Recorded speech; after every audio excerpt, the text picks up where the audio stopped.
Hello fellow people, and today we'll be taking a look at the Transformers Combiner Wars Leader Class Armada Megatron. Now then, the reason I'm reviewing this figure is because, seeing as how Legacy is going to make an update to the Armada Megatron character, I decided, why not, now should be a good time to review this guy. So, painting and sculpting. This painting and sculpting is actually pretty good.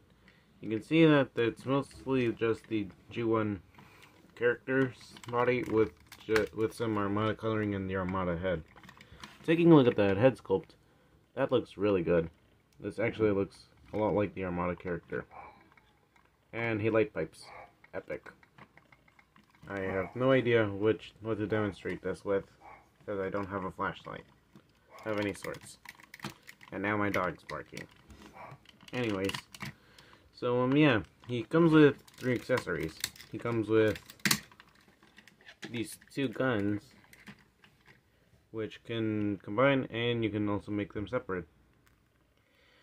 And I'm not sure, there's not really any weapon storage for him in the robot mode, only in the vehicle mode. And he also comes with, oh, this looks similar. Anyways, so he has a missile. He has a spring-loaded missile. So, be right back. So, bringing in Bumblebee Movie Thrust here, let's see how well it fires.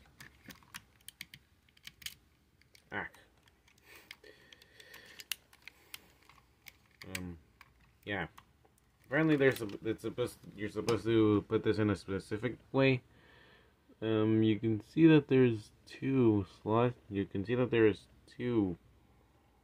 You can't really see it, but there's 2 holes. I'm trying to get the camera to focus. It's more like a phone. If you can see a reflection, and it shows that, yeah, there is a hole. There's 2 holes. You're supposed to point this upward for it to actually work more properly. Yeah, just like that. So, yeah, there you have that. So, I'm not really going to move this guy out of the way. It's for later. So, visibility. He has a swivel at the head. You can look up that far and down that far. A 360 ratcheted arm. And his arms can move outwards that much. And he has a faux butterfly joint due to transformation. He has a ratcheted elbow bent that's at a 90 degree, swivel at the forearm, wrist swivel, that's pretty tight, waist swivel, geez, these are tight. And the skirts can actually move out, so he can do a spread. It's all ratchet joints. Thigh swivel, which is kind of limited due to the design of the thigh piece.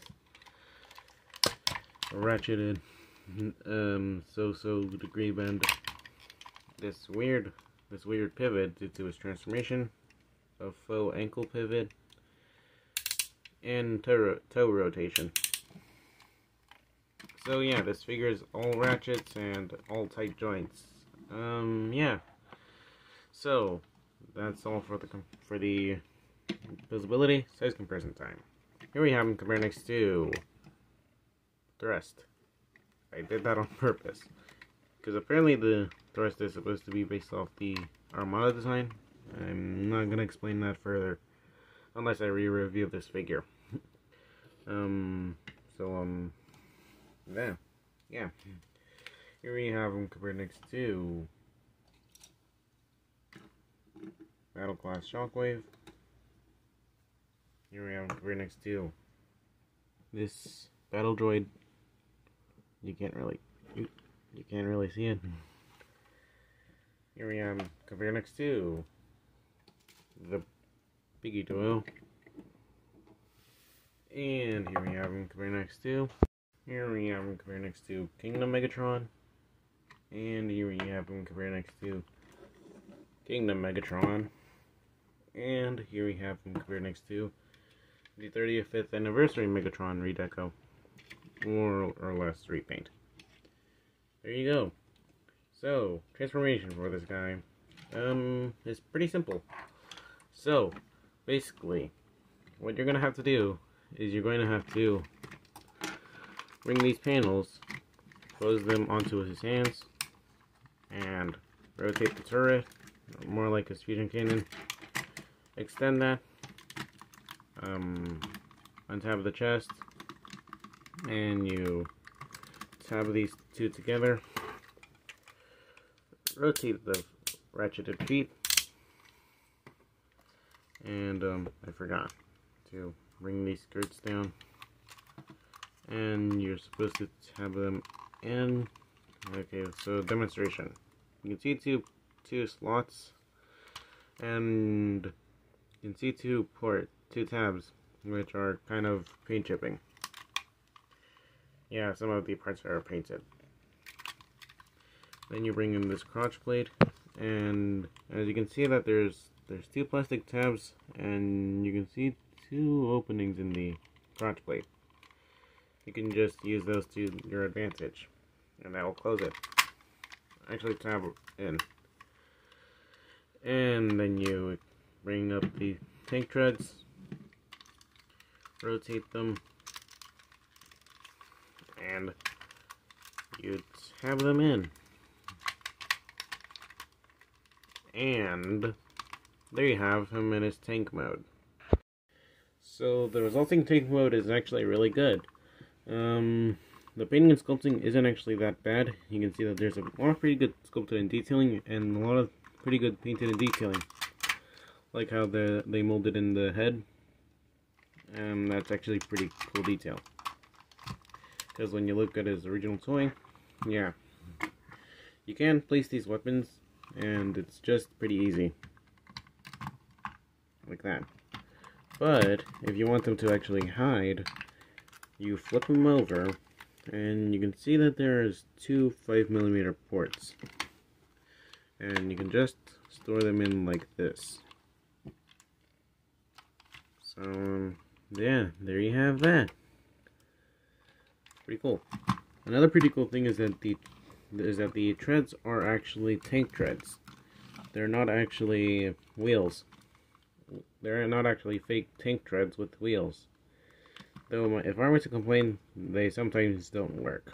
That's literally my only complaint about the tank mode. Other than that, this tank mode is just perfect.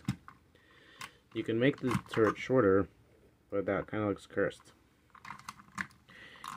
He also has a swivel. You can also rotate this entire turret, which is pretty cool.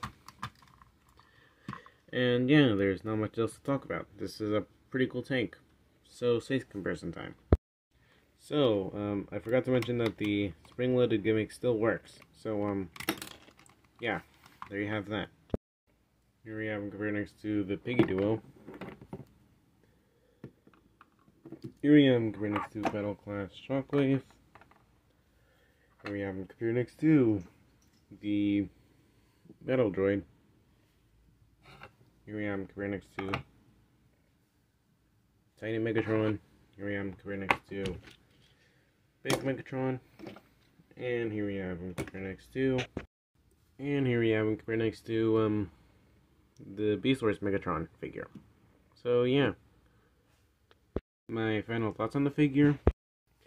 I give this figure's Ult mode and Robot mode pretty much a 9.9 out of 10. There's not really much wrong with it. And I'd like to see how Legacy will actually try and beat this figure.